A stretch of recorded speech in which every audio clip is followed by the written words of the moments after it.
va parler d'un gars. On va parler d'un gars. Comment il s'appelle? Je l'ai pas encore rencontré. Inch'Allah, un jour je le rencontrerai, ce serait fou. Hein. Ah non, il y a des tétons, j'ai pas le droit de vous le montrer.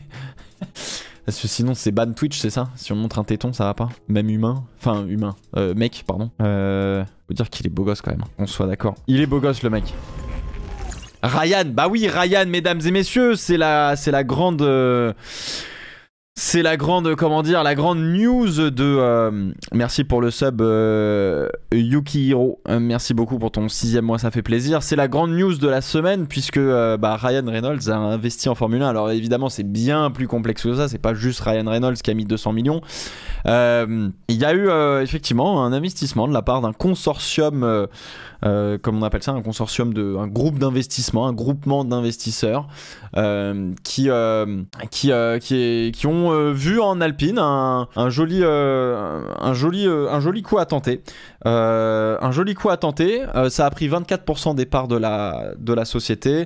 Ça a valorisé la société, donc Alpine Racing, hein, grosso modo, c'est l'équipe F1 d'Alpine. S'ils n'ont pas investi 24% dans le capital de la marque Alpine, mais plutôt dans l'équipe de Formule 1. Hein. Donc voilà, c'est juste pour remettre les choses en contexte. C'est un petit peu la même manière dont on va dire, on voit, il y avait une gestion qui peut se rapprocher un petit peu de ça d'une certaine manière avec Mercedes. Vous savez, il y a quelques années quand Ineos venait en tant que gros partenaire, hein, presque partenaire titre avec Petronas, tu vois, où effectivement tu accueilles d'autres investisseurs et où Mercedes en tant que marque met de moins en moins d'argent dans sa propre écurie, mais où finalement ça reste une écurie Mercedes. Là il y a un petit peu j'ai l'impression ce même type de vision, j'allais dire, d'une certaine manière. Alors ça fait une belle injection de thunes, puisque 200 millions c'est quand même pas rien. Ça va surtout permettre de pouvoir investir dans des infrastructures, parce que bon, certes on arrive à faire quand même des voitures plutôt pas mal du côté d'Enstone et de Viry-Châtillon, mais ça va être effectivement sur cette partie Enstone où les installations, je sais pas si elles commencent à dater. Le simu est pas tout à fait neuf, clairement. Le reste est pas trop mal. Ils ont encore, mais encore une fois, il y a plein d'écuries qui... c'est là où on se rend compte, je pense, que les écuries sont extrêmement disparates en termes d'infrastructure. Quand on passe de Mercedes, Ferrari, Red Bull à Williams, où tout dernièrement, je sais pas si vous avez vu passer la news, mais chez Williams, grosso modo, il n'y a pas de suivi des pièces, d'accord? Donc c'est-à-dire qu'il y a un ingé qui pond une pièce, il l'envoie à l'atelier pour fabrication, on sait pas le numéro de suivi, c'est le bordel. Ce qui est absolument affligeant d'une certaine manière, parce qu'en fait le problème chez Williams, c'est que ça a été sous-investi pendant de nombreuses années, et c'est là où vraiment au fur et à mesure que on avance dans le temps, j'ai du mal à comprendre comment du côté de chez Williams ça a été quoi la gestion. Enfin la gestion a été mais catastrophique par Claire Williams, parce que bon depuis Claire Williams on a eu Yos Capito, on a eu Dorilton Capital, etc. C'est voilà, ils ont essayé de survivre. En fait, ce que je comprends pas, c'est que Williams en 2014, c'est top 3 constructeurs ou un truc comme ça, si je dis pas de bêtises. Hein. Ils avaient un sponsor titre qui s'appelait Martini. Ils mettaient des thunes comme ils avaient des thunes comme jamais pour le coup. Ça fonctionnait bien. Et ça a commencé la descente aux enfers avec un certain Lance Stroll, où le papa quand même investissait aussi de l'argent. Mais où est passé tout cet argent qu'ils avaient dans le milieu des années 2010, quoi, en fait? Où est passé cet argent? Parce qu'aujourd'hui, faut se rappeler quand même, c'était en 2020, ils ont pas eu le temps de construire la voiture à temps pour les essais hivernaux, quoi. Et là, tu te dis, mais ça a été catastrophique chez Williams, catastrophique de management, d'investissement, etc. Et en fait, James Valls, qui est arrivé à la tête de l'écurie là en février, est en train de découvrir un petit peu tout ça. Donc voilà, Martini était un sponsor titre au rabais. Je sais pas à quel point, je me souviens plus les sommes investies. Très probablement aussi qu'à l'époque, en 2014, mais tout le monde s'en battait les couilles de la F1, qu'on se le dise, hein. Qu'on se le dise, il n'y avait pas l'effet Netflix, etc. C'était, quand on regardait, c'était entre passionnés, enfin... C'était entre initiés, je préfère le terme plutôt que passionné. Probablement que les investissements et l'aura de la F1 coûtaient moins cher, etc. Donc bon, voilà. En revanche, j'ai du mal à comprendre, à me dire, mais putain, mais à un moment donné, les gars, si vous avez de l'argent, mettez-le dans vos infrastructures, mettez-le dans vos bagnoles, mettez-le dans la performance. Mais, enfin bon, bref. Donc ça va permettre d'investir un petit peu à Enstone. Je crois pas. Alors attendez, vous savez quoi, je vais aller voir. J'ai reçu le communiqué de presse quand même. C'est effectivement sur l'investissement se porte sur Alpine Racing Limited, ce qui veut dire qu'on parle de Enstone et on parle pas de Viry-Châtillon, parce que Viry-Châtillon, je pense que c'est vraiment beaucoup plus, c'est une autre entité où Viry-Châtillon doit faire partie du groupe Alpine, mais n'est pas une, je crois pas que ce soit une entreprise différente. En fait, je sais pas. Je me pose la question, je sais pas encore. T'as Alpine Racing Limited qui est donc Enstone, là où on fabrique les châssis et qui est l'équipe de course d'Alpine pour la Formule 1, donc l'équipe de Formule 1. Et donc cette entreprise-là qui gère tout ça, c'est voilà, c'est une filiale, si tu veux, de la marque Alpine, du groupe Renault. Ok. T'as une deuxième filiale, alors je sais pas si c'est une filiale, je suppose que oui. Viry-Châtillon, normalement ça doit être une deuxième filiale, au même titre que Alpine Racing Limited, qui est l'équipe de course de Formule 1. Bah t'as l'entreprise qui fait les moteurs de Formule 1, qui s'appelle Viry-Châtillon, où ils font d'ailleurs pas que des moteurs de Formule 1, ils font d'autres petits trucs, notamment pour l'endurance. Je pense qu'ils vont s'y pencher aussi pour la LMDH, et peut-être même pour la FE, si je dis pas de bêtises. Viry, bah ça, c'est sur le même, j'allais dire sur la même ligne que Alpine Racing Limited. Donc du coup, ça doit être une autre entité qui doit être rattachée elle aussi au groupe Renault via la marque Alpine. Donc effectivement, quand Ryan Reynolds, par exemple, avec son groupe d'investisseurs, investit 200 millions de dollars chez Alpine Racing Limited, c'est à Enstone qu'ils investissent, c'est pas à Viry-Châtillon. Voilà. Donc bien prendre ça en compte. Donc c'est sur l'équipe de course, donc tant mieux. Il y a 200 millions qui partent pour aller sur de l'infrastructure, je pense, globalement. On va voir comment ils vont gérer évidemment tout cet argent, cette injection de cash. Donc voilà, c'est plutôt cool. Rapidement, les investisseurs. Donc on parle de Ryan Reynolds, on parle de Wrexham, c'est ça ? Wrexham sans L. Dans le groupement il y a aussi Michael B. Jordan que vous connaissez probablement et Rob McElhenney. J'ai toujours eu du mal à prononcer ça, mais voilà, grosso merdo, groupe d'investisseurs qui en fait ont beaucoup d'argent et se disent que le sport peut être une manière de gagner aussi de l'argent en investissant correctement dans tout ça. Donc voilà, c'est plutôt cool. C'est une très très bonne chose parce que de 1 ça réaffirme, ça solidifie, on va dire, la marque Alpine en tant qu'écurie de Formule 1. Donc ça c'est une très très bonne chose. Ça solidifie les bases, ça en faisant en sorte que tu aies de plus en plus d'actionnaires, enfin je m'entends, hein, mais en faisant en sorte que l'écurie ne repose pas sur une seule personne ou une seule entité vraiment, avec plusieurs investissements, etc. Investisseurs, etc. En fait, ça permet de pas mettre les œufs dans le même panier et de se dire que s'il y a un investisseur qui part parce que il a décidé de se barrer parce qu'il veut plus, il veut vendre ses parts, il veut cash out, quoi, comme on dit. En fait, ça met pas en péril l'équipe. Donc c'est plutôt cool. C'est une bonne chose. Donc voilà. Après, le budget cap va les handicaper sur l'investissement des infrastructures. Absolument. J'ai vu ça il y a pas longtemps. C'était toujours dans l'article sur Williams. C'était The Race, je crois. J'ai découvert qu'il y avait un budget cap. Et ça, on nous l'avait caché parce que personne n'en avait parlé. Merci les médias. J'ai découvert qu'il y avait un budget cap pour les infrastructures. Et là, tu te dis, mais attendez. Alors, c'est pas plus mal. Mais du coup, comment ça se fait là, les 200 millions de dollars investis par Lawrence Stroll dans sa nouvelle usine? Comment il fait? Je vous promets que j'ai lu ça. On va aller voir ça. Vous inquiétez pas, je vais aller juste chercher l'article. C'est ce que j'ai compris et j'étais un peu surpris et j'étais en mode mais comment ça? Il y a un budget cap apparemment sur les infrastructures. Et j'étais là, mais attends, mais c'est pour éviter justement que t'aies des Mercedes qui d'un coup investissent des demi-milliards dans des nouvelles usines complètement what the fuck et qui peuvent te sortir des bagnoles directement de l'intelligence artificielle, tu vois. Bon, par exemple. Attends, j'essaie de retrouver l'article. Putain, mais c'était il y a combien de temps? C'était peut-être il y a un petit moment aussi. Tac, tac, tac. Attends, je vais le retrouver. Non, ça c'était le Canadian Grand Prix, donc c'était peut-être un petit peu avant ou peut-être un petit peu après, je me souviens plus. Non, c'était avant. Ah, attends, je vais la trouver. Aston a eu droit à une exception, c'est pas secret. Alors, attends. Attends, 2 secondes, on va aller regarder ça. Non, c'est de l'autre côté. Attends, je sais plus. Williams. Attends, tu sais quoi, je vais vous faire ça comme ça. On va regarder ensemble. Marco Horner, on va en parler. On va parler d'Hightech dans pas longtemps, vous inquiétez pas. On le rappelle, hein, Hightech qui vient de proposer sa candidature en F1 et qui sont pas capables de faire rouler correctement une F4. Mais bon, on en reparlera.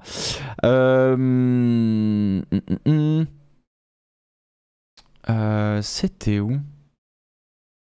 C'est James Valves qui en parlait. C'était il y a peut-être un petit moment, ça c'est pas sûr. En fait, comme on s'est pas vu depuis longtemps, c'est probablement un article que j'ai vu mais passé il y a longtemps. C'était avant le Canada? Ça m'étonnerait. Je le saurais, non? C'est possible après. Hein. Aston Martin New Deal, blabla. Non, à la Pure Driving, blablabla. Blablabla. C'était après le Canada? Oh. Et attends, et là, latest, blabla. How to make Williams competitive again. Oh, bah, si on avait la réponse, ça serait longtemps. Je vais chercher dans leur barre de recherche. Hein. Ils ont une barre de recherche, les mecs, au moins, ou pas? Ils ont pas de barre de recherche. James Valves. Williams.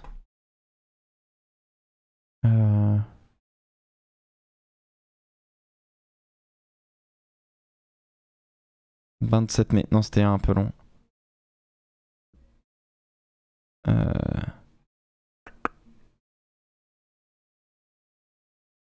je me souviens plus. Search dans le menu déroulant. Ah. James Valves. Oh non, attends, je sais. Auto Next Gen. Non, c'est ça? Ouais. Là, je dois avoir quelque chose. Bougez pas. Il y a une barre de recherche. Putain, il n'y a jamais de barre de recherche. On est quel jour aujourd'hui? On est le 30, donc c'était... Ouais, non, c'était il n'y a pas si longtemps que ça. Hein. Nouveau gros résultat en vue. Je vais juste regarder ça. Tout ce qu'il y a avec Williams. Putain, j'arrive pas à trouver ce que j'ai envie de trouver là. Ça me rend ouf. Mercedes,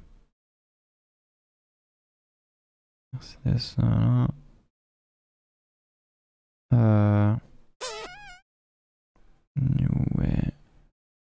Non. Oh là là, c'était il y a pas si longtemps. Non mais ça me saoule.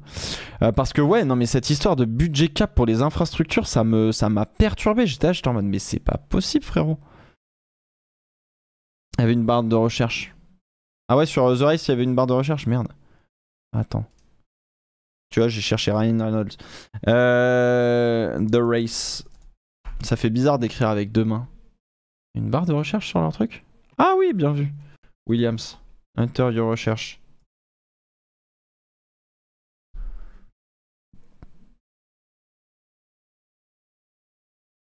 Bah c'est complètement nul leur barre de recherche. Ok, on va... Williams, under, investment. Non plus. Non mais c'est pourri. Non, peut-être là-dedans. Ah non, c'est un podcast. Oh, c'est relou. C'est mal foutu leur truc. Ça marche... Mais c'est quoi leur barre de recherche? Elle est nulle à chier. Bon, ok. Et là-dedans. C'est vrai qu'il y a des évolutions pour... Il y aura des évolutions pour Williams. Qui c'est qui a des évolutions? Oui, non, c'est pour aussi Logan Sargent parce qu'il y avait eu des évolutions au Canada. Donc voilà. Mais budget cap infrastructure. Ah bah voilà, on va faire ça. Budget cap. Oui, bien sûr. Cap infrastructure. On va parler ça comme ça, on va voir. Oula. Infrastructure related. Ouais. Ok.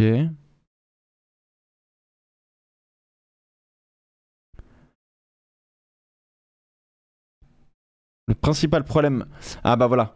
Le principal problème, cependant, tel que rapporté par le nouveau directeur technique de l'écurie de l'équipe Williams, James Vols, lié à l'infrastructure, l'ingénieur anglais lui-même était en effet revenu sur le sujet un peu avant le Grand Prix. Ah bah voilà, c'était avant le Grand Prix du Canada. Avec ces mots, dans l'espoir que la Formule 1 pourra introduire des nouvelles innovations pour augmenter, dans un délai plus court, la reprise sur la concurrence. Les chiffres dont nous parlons pour récupérer le niveau d'investissement ne sont pas de 10 ou 20 millions, mais des centaines de millions. Il expliqua. Ce que nous recherchons en ce moment, c'est cette capacité d'avoir une équité sportive et d'avoir des infrastructures à la hauteur de nos confrères. Attends. Bien qu'ayant écrit des chapitres 1, blablabla. Une étape importante. Ok. Mettre fin à la différence structurelle entre les grands et les petits. Il y a maintenant 3 ou 4 battre 1. Championnat, nous sommes aussi...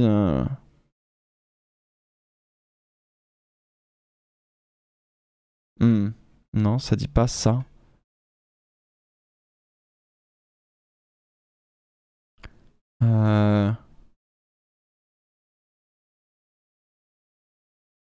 Ok. Blabla.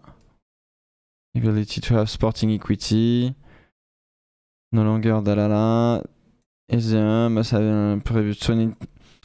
Voilà. Previous 20 years ago. Cutting edge blabla. Not blabla. Very important point. If we want to... Voilà, blabla. Ok.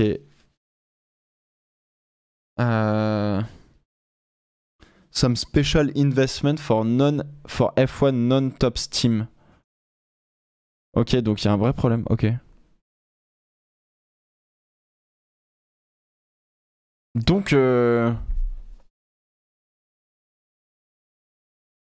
budget cap, si on tombe dans le règlement financier de la FIA, les gars, on est mort. Hein. Mais ouais, bon bref, on va pas passer non plus 15 ans là-dessus parce qu'on parlait d'Alpine à la base. Mais globalement, ouais, il y a une espèce de budget cap sur les infrastructures. J'avais vu. Ce qui est... Alors, c'est pas une mauvaise chose en vrai, hein, mais c'est-à-dire que personne n'en a parlé. Tout le monde était focus sur, oh là là,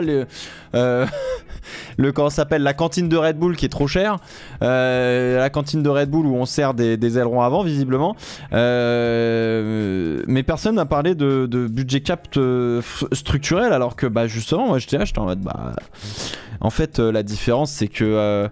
tout le monde va mettre du temps à récupérer, surtout Williams par exemple, à récupérer le niveau technologique de Mercedes. Et Mercedes, ils vont pas s'endormir sur leur laurier, ils ont de l'argent à dépenser aussi. Donc ils vont mettre de l'argent dans leurs infrastructures vu qu'ils peuvent plus en mettre autant qu'ils voulaient avant sur leur voiture.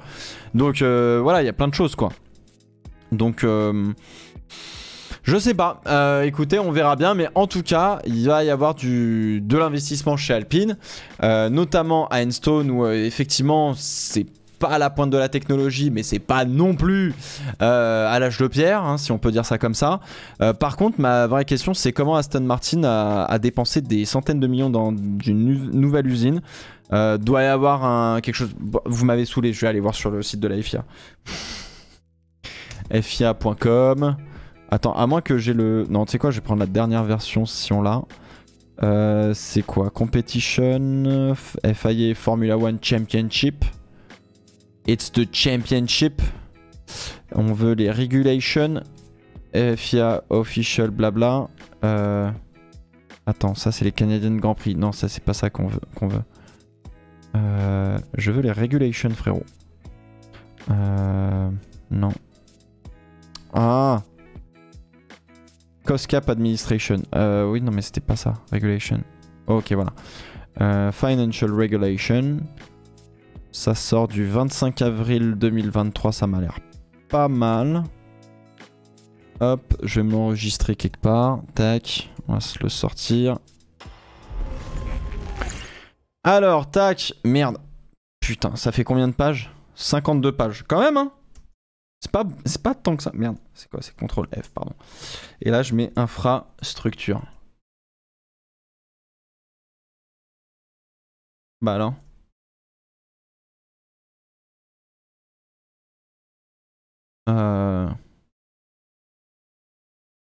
Reporting 1, adjustment, exclusion, F1 team application.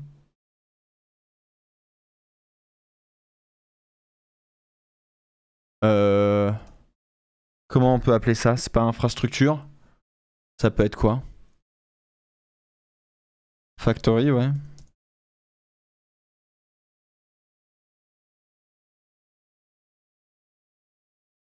Non.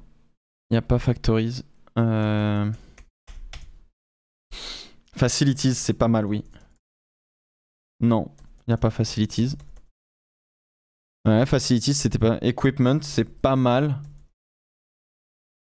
Il n'y a pas equipment. Qu'est-ce qu'on a? Putain, mais... Attends, il y en a un qui me dit de chercher Aston Martin. Attends qu'on rigole. Non, il n'y a pas. Ah merde, attends. J'ai mal écrit. Non, il n'y a pas Aston Martin. Development, bah... Ouais, mais il y en a plein de development. Il est pas français le règlement. Non, je pense qu'ils le... Ils le mettent en anglais quand même pour... bon. Où est-ce qu'on peut... Reporting requirements, cost cap administration... Après, c'est peut-être pas là que... Regulatory function... c'est comment ils font... oh là là, c'est chaud. Attendez, on va pas passer non plus toute la journée là-dessus. Hein.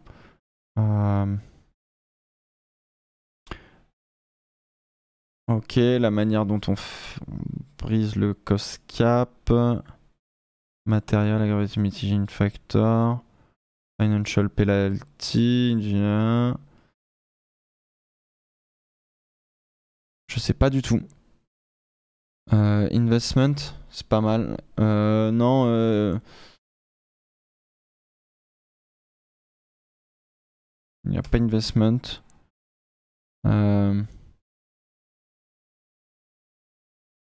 Matériel. Matériel, non. Hospitalities, non. C'est le bon document. Bah ouais. Frérot, regarde. T'as des financial regulations. Après, faut voir. Non, c'est pas ça.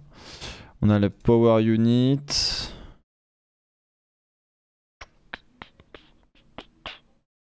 Après, c'est les anciennes régulations. Après, dans la sporting regulation, c'est pas là-dedans. Donc... Ah, c'est peut-être dans la sporting. Hein. C'est un tel dawa en même temps. Attends, hop, je vais la prendre. On va la prendre là.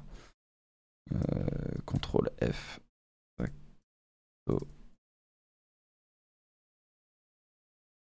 Bah, factory, on va avoir le factory shutdown, mais... shutdown. Supply of power unit.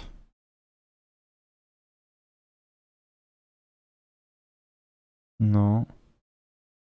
Non. Facilities. Non.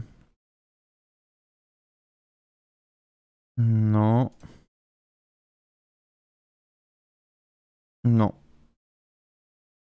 Ouais. C'est pas un live, c'est un escape game de ouf. Buildings, non, ouais. Ouais, non. C'est pas un cost cap oral. J'en sais rien. Bon, en vrai, bref. Il faudra que je creuse. Faudra que je creuse parce que effectivement, j'étais un peu surpris de tout ça. Donc c'était avant le Canada, ouais. Ok. Ok. Bref, donc du coup, du côté de chez Alpine, on revient, excusez-moi, on revient un petit peu à Alpine. Quand même. Je vous jure, je joue pas la comédie, je sais pas de faire Neymar, mais pour de vrai, c'est relou. Mais du coup, il y a une décision pour Aston en particulier? Ah, mais gros, j'aimerais comprendre comment, pourquoi.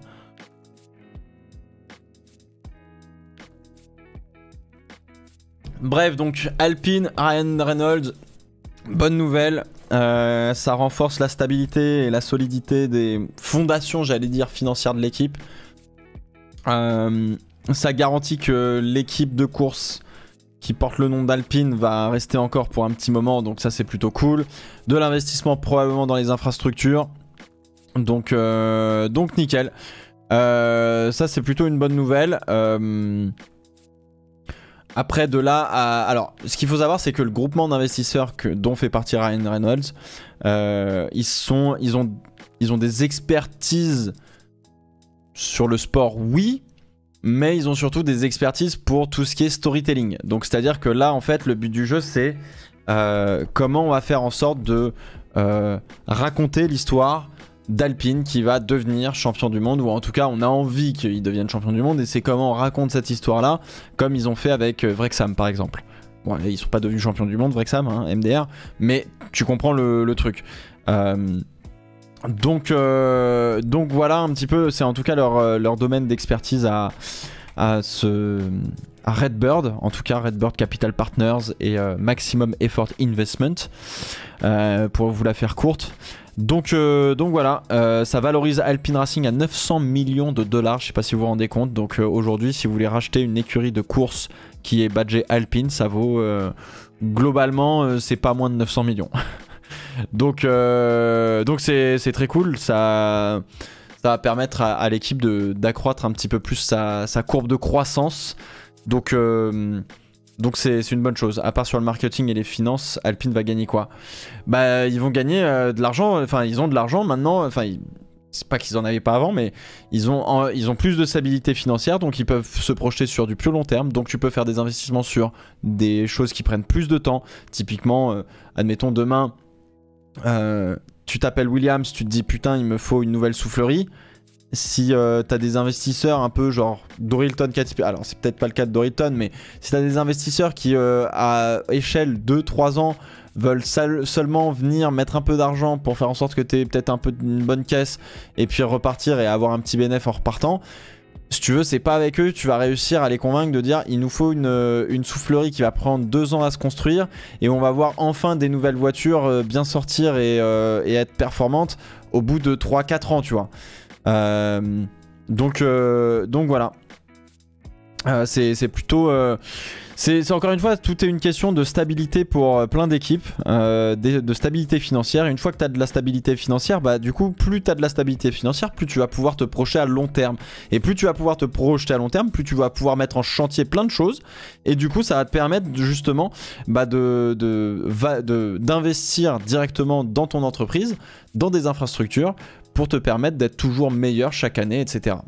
Donc voilà. On n'aura plus BWT, si on l'aura toujours, enfin jusqu'à ce que Monsieur BWT arrête de vouloir sponsoriser les voitures. Mais voilà. Donc tu as des bénéfices sportifs indirects sur le long terme. Bah oui, c'est comme dans Motorsport Manager ou F1 Manager, quand tu investis dans une belle usine et que l'usine elle est performante et que bah, au lieu de produire 2 pièces, t'en produis 4. Bah forcément c'est plutôt cool quoi. Donc voilà. Pourquoi Alpine n'est pas une autre écurie? C'est une vraie bonne question. Je pense sincèrement que j'aurais plus vu ce genre de groupement d'investisseurs aller voir McLaren, tu vois. Je les aurais vus, je sais pas pourquoi, ça aurait été typique McLaren d'avoir ce genre d'investisseurs avec eux. Je suis un peu surpris que ce soit Alpine, c'est plutôt une bonne chose. Mais je pense qu'ils ont vu en Alpine un potentiel, c'est l'outsider des équipes d'usine. Tu vois, McLaren, je voulais faire une vidéo là-dessus il y a 1 mois je crois. J'ai jamais réussi à la sortir, je me suis trop pris le chou, j'arrivais plus à être créa et à écrire bien correctement comme ça. Et c'est The Race qui a sorti la vidéo et j'étais là, je suis en mode putain c'est exactement ce que je voulais sortir, merde. C'était en rapport avec la news Aston Martin Honda. En fait, le truc, c'est que McLaren, aujourd'hui, ils sont dans une sauce monumentale parce que mais personne s'en rend compte. Le problème, c'est que McLaren, pour l'instant, pour 2026, c'est les rois des dindons de la farce. C'est les plus gros dindons de la farce parce qu'en fait, on va avoir 6 écuries usines. Il va manquer 4 écuries qui n'ont pas de motoristes à eux. Donc dans ces 4 écuries, on a AlphaTauri qui sera plus AlphaTauri en 2024, qui est Red Bull Powertrain Ford, donc on les enlève. Il y a Haas, mais Haas ils seront avec Ferrari. Et il reste Williams et McLaren. Et Williams, a priori, bon, vu le retard qu'ils ont, s'ils n'ont pas de motoriste, c'est pas trop grave, ils sont toujours avec Mercedes, donc why not. Et du coup, il reste McLaren, qui va être le dindon de la farce, qui a des bonnes infrastructures. Si, ouais, qui commence à avoir des bonnes infrastructures, parce qu'ils ont rénové la soufflerie, et la soufflerie est opérationnelle depuis là ce mois-ci, je crois. Sauf qu'ils n'ont pas de motoristes et ils sont pas assez bons pour avoir un motoriste. Et en fait, tous les autres ont des motoristes ou sont des équipes d'usine. Donc typiquement, Red Bull, ça sera Red Bull Powertrain Ford. Ferrari, c'est Ferrari. Alpine, c'est Alpine. Mercedes, c'est Mercedes. Aston Martin, ça a chopé Honda. Et puis on aura Audi. Et McLaren, là-dedans, bisous. Donc au final, quand tu regardes un petit peu la chose, effectivement, pour le groupement d'investisseurs dont fait partie Ryan Reynolds, probablement que c'était la meilleure OP, l'OP la plus logique pour eux. Quand tu vois le niveau d'Alpine aujourd'hui par rapport aux autres écuries d'usine qu'on a pour l'instant aujourd'hui, c'est une bonne idée. C'est une bonne idée parce que Alpine, ça va pas coûter trop cher. On va pouvoir mettre de l'argent, on va pouvoir justement investir dans des infrastructures, on va pouvoir les accompagner. Il y a une belle marque qui est jeune, qui est pas Mercedes, parce que qu'on se le dise, j'adore la Project One, enfin la Mercedes One, etc. Elle est stylée et apparemment il y avait des gros problèmes, je crois, quand ils ont commencé à la faire rouler pour les journalistes et tout, enfin c'était le bordel. Mais globalement, qu'on soit d'accord ensemble, les Mercedes, en vrai, soit t'as une A45 AMG jaune dégueulasse de kéké, soit t'as une voiture de papy. Enfin, elles sont jolies à l'intérieur, mais c'est... Enfin, je veux dire... ok, on a la Mercedes AMG. Ok, la AMG GT. La AMG GT Black Series, machin. Ok, lourd. Mais je suis désolé, quoi. Le Mercedes, c'est... Le CL65. Quand je vois Sylvain Lévy rouler en classe C break, ça lui va. C'est une voiture de papy. Moi, j'aimerais bien rouler en classe C break, hein, c'est plutôt bien. Mais je suis désolé, la marque, elle est... Enfin, franchement, à un moment donné, ça y est, il sortait un peu les doigts et tu disais, ah, c'est une marque un peu plus jeune, mais le C63 AMG, on se rappelle aujourd'hui que ça va devenir des 4 cylindres. Hein. Balle perdue pour Sylvain. Non, mais il sait très bien. Attends, quand tu viens d'avoir 30 ans et que tu t'achètes un classe C AMG break, c'est pas à 30 ans que tu t'achètes ça, quoi. Tu vois ce que je veux dire? Et AMG, c'est un préparateur. C'est comme si tu disais que tu t'achetais une Renault Mégane Sport. Je veux dire, voilà, si tu prends, à part un Clash G Qatari Edition beige mat jante en or, je suis désolé, mais Mercedes, voilà quoi. Même la GT est incroyable. Ah non, mais c'est globalement dans... Non mais après, encore une fois, hein, quand je parle de Mercedes, je parle pas des modèles que dans le chat, y compris moi, pourront se payer. Tout ça pour dire que les Mercos, c'est des bagnoles de vieux ou de kéké. Enfin, je suis désolé, mais... Donc t'as ça, donc revenons à la F1 et aux marques, puisque c'est ça. Globalement, t'avais ça. Ensuite, t'avais Ferrari, mais trop cher. Et Ferrari, ça reste Ferrari, et donc on s'en fout. Et puis, Ferrari, ça reste Ferrari. De toute façon, tu t'appelles Ryan Reynolds, ils savent même pas quitter parce qu'ils parlent qu'italien entre eux. Et puis derrière, on avait qui d'autre? On avait Red Bull, mais Red Bull, c'est Red Bull. Donc pareil, MDR, on fait notre truc, on fait notre sauce. Aston Martin, c'est déjà en route. Et puis, pareil, les Aston, ça reste des bagnoles un peu de yeuve. Hein, qu'on soit d'accord, c'est des belles caisses. Le DBX, il est stylé. La nouvelle, c'est quoi? C'est la 707, elle a l'air pas mal là, ça a l'air plutôt stylé. Mais ça reste des voitures, tu sais, un petit peu... les Aston, c'est quand même des voitures très britanniques, quoi. Tu vois, c'est le charme à l'anglais, etc. Donc voilà, après ça n'empêche pas d'avoir 2-3 petites dingueries, enfin voilà. Encore une fois, la Vanquish, par exemple, je trouve que c'est une voiture extraordinaire, très bien. Mais encore, je parle du cœur de la gamme, hein, je parle des bagnoles. Je parle pas des bagnoles que personne dans le chat ni moi ne pourront nous payer dans une belle vie, quoi. À aucun moment, je pense, si vous prenez votre définition d'Aston Martin, c'est la Valkyrie, vous faites fausse route. C'est comme dire, Aston Martin, Mercedes, c'est défini par l'AMG One. Non, c'est faux. C'est pas ce que les gens achètent. Donc voilà, une Ferrari, c'est pas défini par la Enzo. C'est la marque. L'aura est définie par la Enzo, mais globalement, je veux dire, avant de t'acheter une LaFerrari, il va falloir que tu achètes quand même 3-4 Ferrari avant que tu puisses être sur la liste et que tu aies le droit de dire est-ce que je peux vous payer une Ferrari à 2 millions s'il vous plaît. Donc voilà. Tout ça pour dire que Alpine, c'est j'allais dire une nouvelle marque, ou en tout cas le renouveau d'une marque sur le marché de l'automobile. C'est le renouveau d'une marque. Il y a une gamme qui a d'ailleurs été annoncée avec les investisseurs lundi. Ça y est, il y a 7 véhicules de la marque Alpine qui vont voir le jour d'ici 2030, globalement. Donc les A110 qu'on connaît aujourd'hui vont arriver à terme au bout d'une production. On va avoir, il y avait déjà eu la présentation de l'A290 Beta, qui est en fait une Renault 5 électrique un peu pimpée. Et puis ils ont présenté l'A110 et le SUV, je crois, il me semble, donc du coup, voilà, très cool. Il y a des nouveaux moteurs, oui, alors, il paraît qu'on est sur du tout électrique pour l'instant chez Alpine, mais et ça c'est un peu relou, mais il paraît qu'il y a de l'hydrogène aussi dans les cartons. Donc voilà. La 290 Beta, c'était un concept car. C'était c'est un peu un concept car, mais qui donne un petit peu voir ce que ça donne. Donc voilà.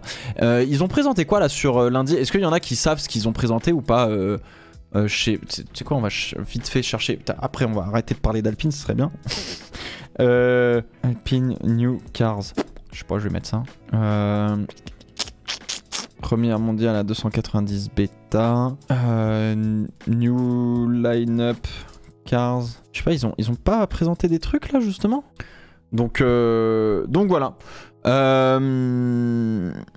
Bon, la marque Alpine va se diversifier. C'est en tout cas, voilà. Autant vous dire que c'est quand même c'est tout à fait logique d'avoir un consortium, le consortium de Ryan Reynolds et des Michael B. Jordan, etc., qui investissent sur Alpine. Donc voilà, c'est plutôt cool.